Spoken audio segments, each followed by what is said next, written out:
GeneXus Enterprise AI provides a set of different APIs that, on one hand, allow for integration with large language model (LLM) systems, and, on the other hand, enable interaction with the different assistants defined.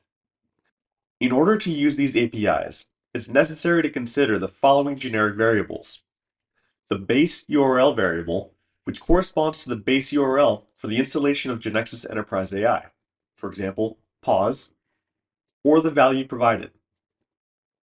Also, the SIA API token variable, which corresponds to an API token generated for each project.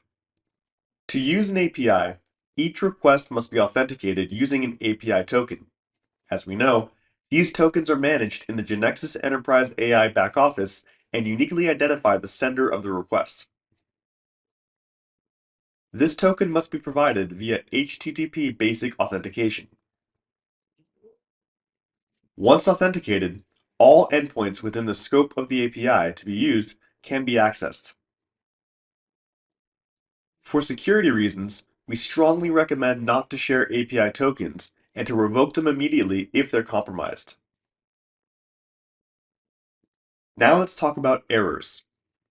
Error handling is done through HTTP response codes, which communicate the status of an API request. Codes in the 200 range indicate that the request was successful and the server returned the expected data. On the other hand, codes in the 400 range mean that the request failed due to a client-side error, such as missing or invalid parameters, unauthorized access, or any other request failure.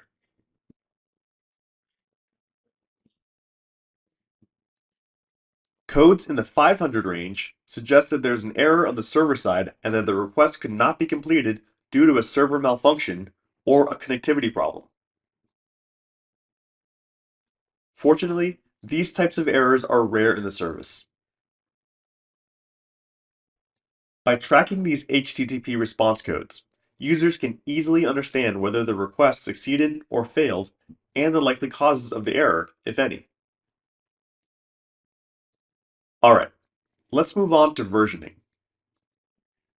The API version control strategy is designed to minimize application outages when backward incompatible changes are introduced. Every time changes are made to an API, a new version is released. This approach allows you to continue using the previous version of the API until you can upgrade to the latest version.